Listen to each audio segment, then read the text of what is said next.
Have you ever come across people who live like parasites? My name is Violet, and I have met 3 such people.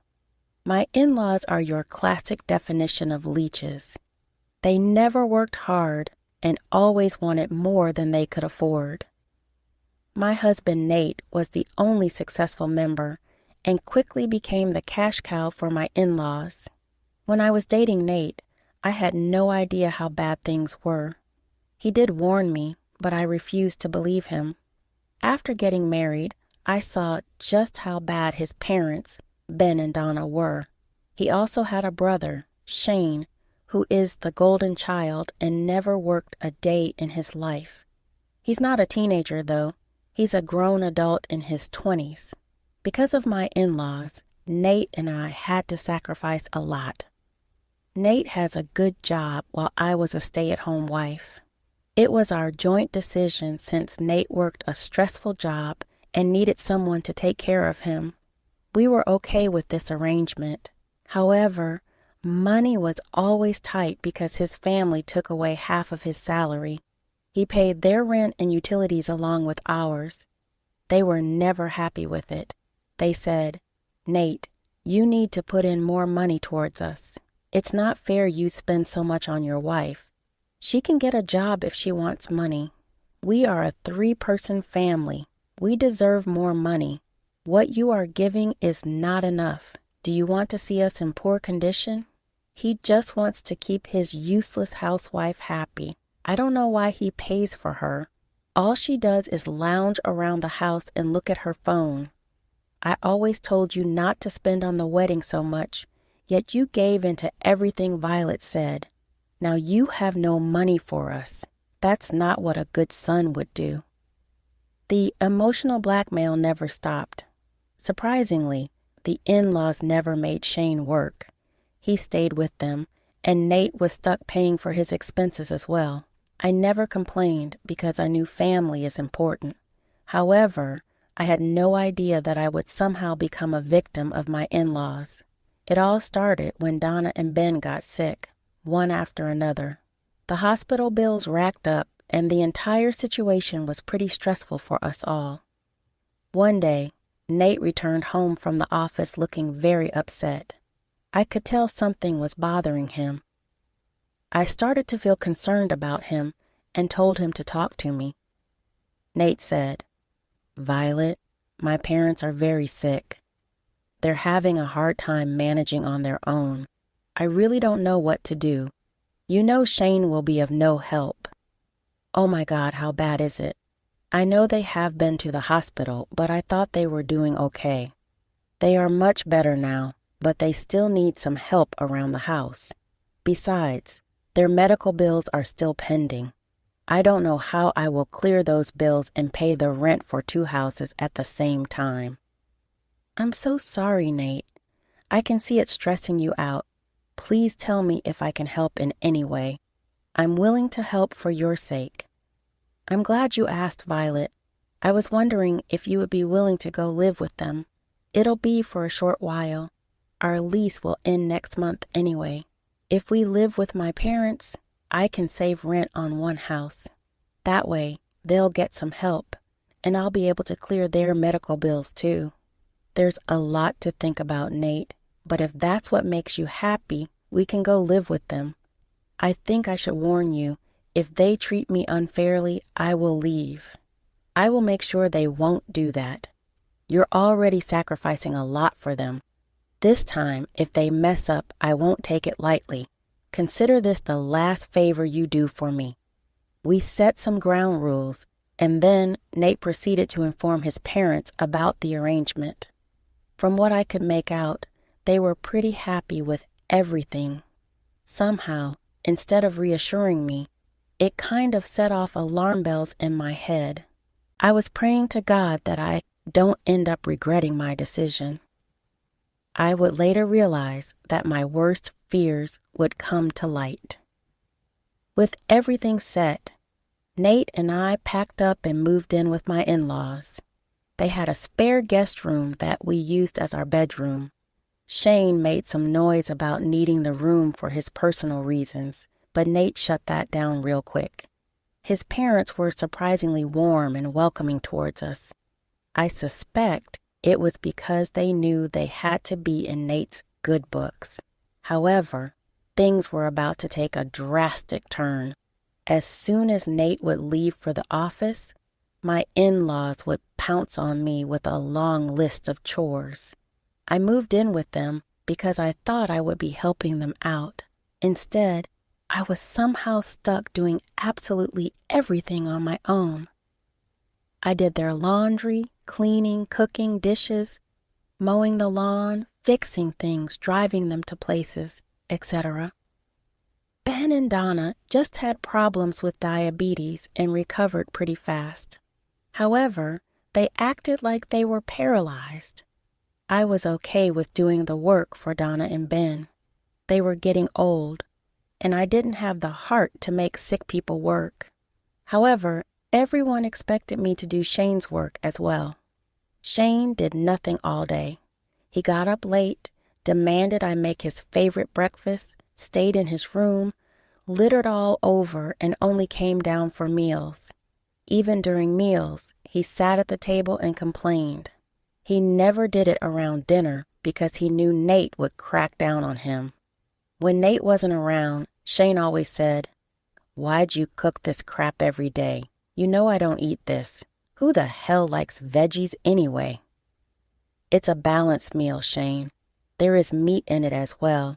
You can ignore the veggies if you want. I don't like this dish at all. Go make me something else. I feel like having lasagna today. Oh, for dinner, make me a steak.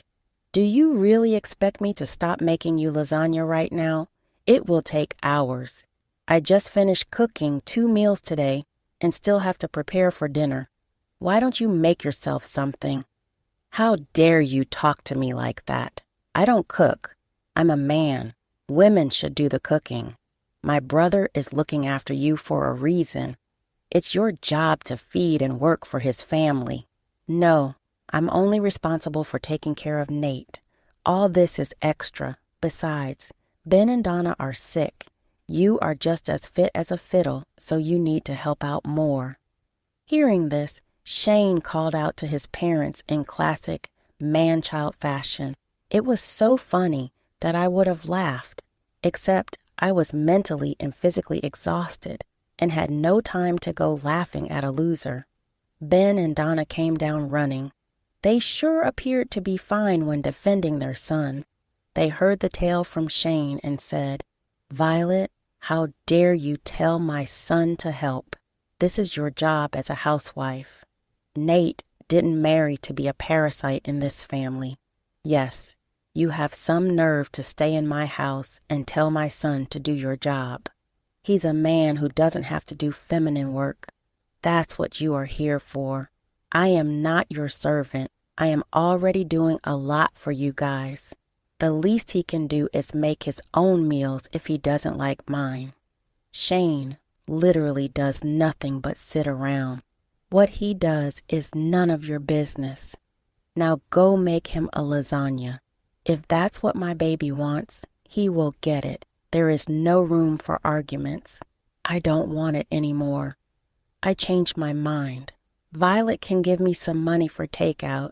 That will make up for insulting me today."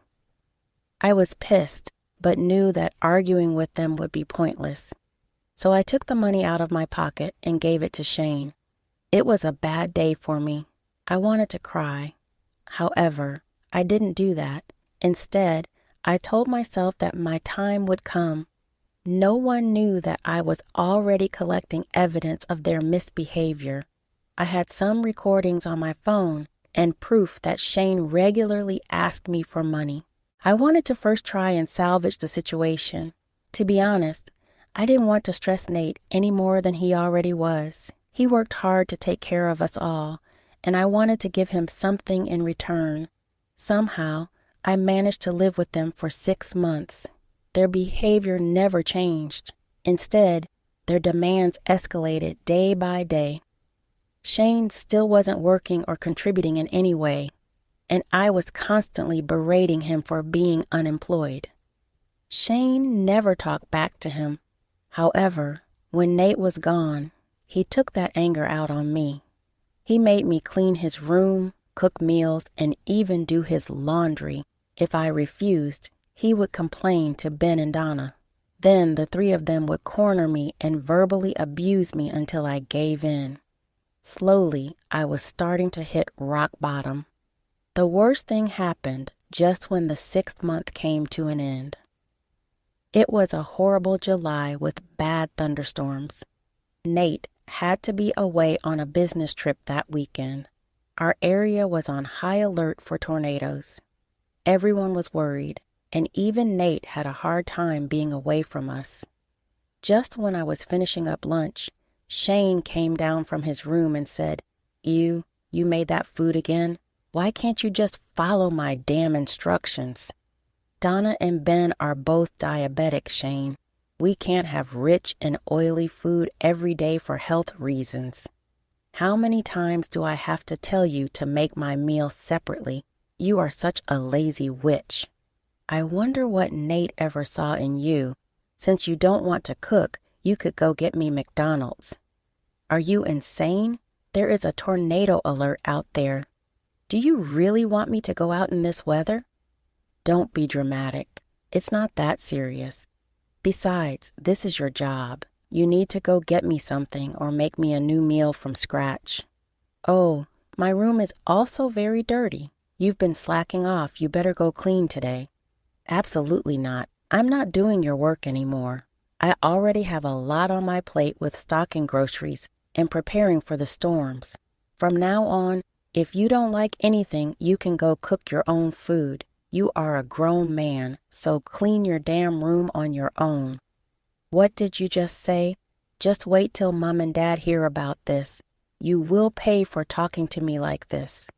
Shane, as usual, called Ben and Donna.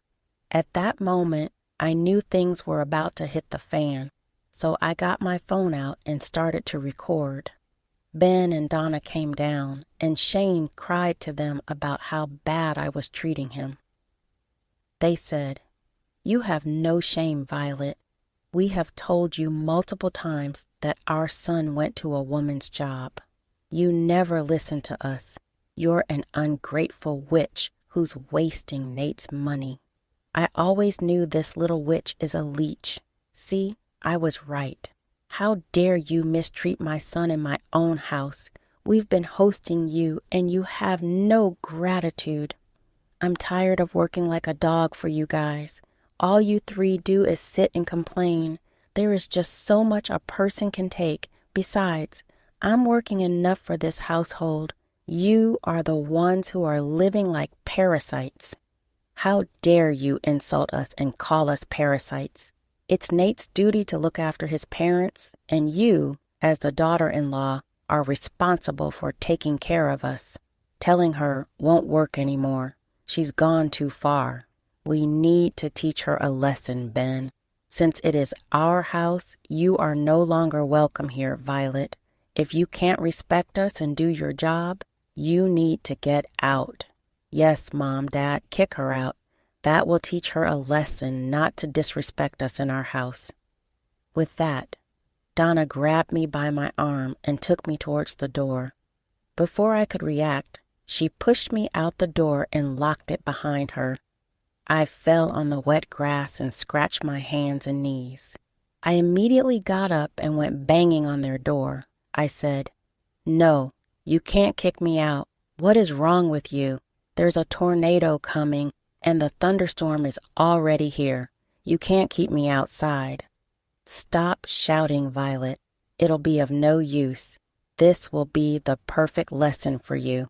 Now you will know what it feels like not to have a roof over your head. This is inhumane. You need to let me in. I can't stay out in the storms. It's not safe. I'm already drenched to the bone. Cry as much as you want. We will protect our son first. A girl like you needs to know her place. Now go away before I call the police."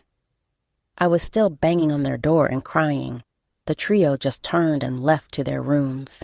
In a matter of seconds, I was completely soaked and started to shiver from the cold. The storms were already in full force, and I was scared for my life.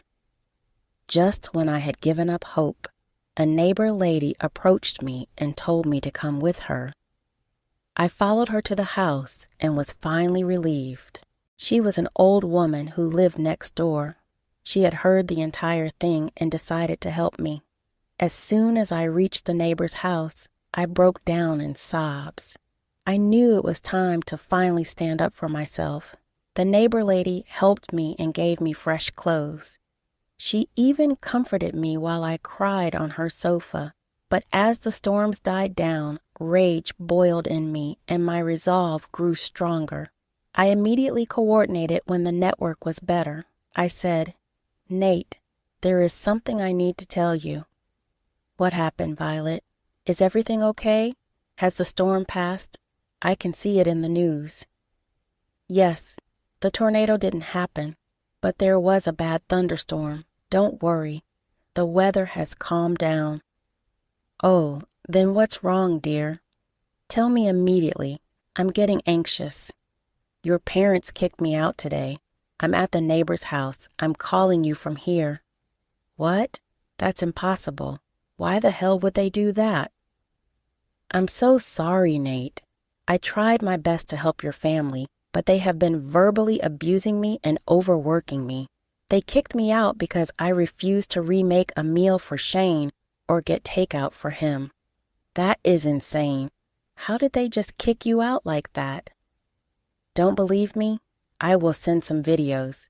You can watch them and then make a decision." I hung up and sent the videos to Nate. Additionally, the neighbor lady called him and told him what she had witnessed herself. It was quiet for some time. Nate told me that he would be back soon. My in-laws, on the other hand, didn't even try to contact me. They were peacefully staying at the house and didn't even want to know if I was safe.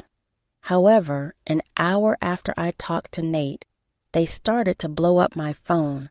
When I picked up, they called me back into the house. I went there to have a final confrontation. I said, "What do you want now? After kicking me out, you had no regard for my safety. What's the point of calling me back here?" "We made a mistake, Violet. Things happen sometimes. We are family. Don't be mad at us. We will apologize to you." Yes. We can just apologize and move on. Even Shane here will say sorry. Let's just put it past us." "Oh, I'm sorry, Violet. This will never happen again. We were being stupid." "Wow, that's some change in your behavior." "What brought this on, may I ask?" "Nate called us today. He was pretty upset at us. He said he will look past it if you forgive us." "Yeah, if you don't, then he would stop supporting us. You know we are sick and old. Please don't hold a grudge. Without Nate's support, we will be homeless." "Good, because that's what you deserve. People who have no empathy for others should not be shown mercy." "I will tell Nathan that I won't live with you three anymore and I don't accept your apology. What Nate does after this is completely his choice." As soon as I said that, the trio started to beg and plead for mercy. They kept repeating that they were sorry and it wouldn't happen again. Shane even dared to say that kicking me out was a small joke that went too far, and that holding grudges is a childish thing. I never paid any attention to them. I gathered some of my things and went to the neighbor's house. I also called and told Nate that I would never forgive my in-laws again. Nate took my decision very seriously. He flew back a day early and went straight to my in-laws. Then he came back and told me that he wasn't going to support them anymore. He was tired of them treating me unfairly, and it was enough. Nate decided to stop sending them rent or paying for their medical bills. He also wouldn't be giving them any allowance. Shane would be completely responsible for Donna and Ben. How he would do that was none of my business. Nate and I then started to look for a new place. We got lucky because one of his colleagues was renting out one of his apartments. We jumped at the offer and started to move our things the next day. Nate also profusely thanked the neighbor lady for protecting me when he couldn't. Suffice to say, we will continue to keep in touch with her. Meanwhile, Ben, Donna, and Shane thought that Nate was bluffing. They did ask for forgiveness, but never actively tried to improve their situation. So, the following month, when Nate didn't send the money, my in-laws were in big trouble. They started to blow up our phones and even called me horrible things. Nate and I simply blocked them on our phones. Any relative who felt sorry for them was sent proof of their misbehavior, and that shut them up real quick. It's been a long time since then. Nate no longer sends them any money. We know that Shane was forced to work in a warehouse and earns very little. The three of them live in a small camper, and things are not looking good for them. Nate and I, on the other hand, have finally put the down payment on our dream home. I am also currently pregnant and expecting our first child. We are looking forward to our new life, away from the leeches that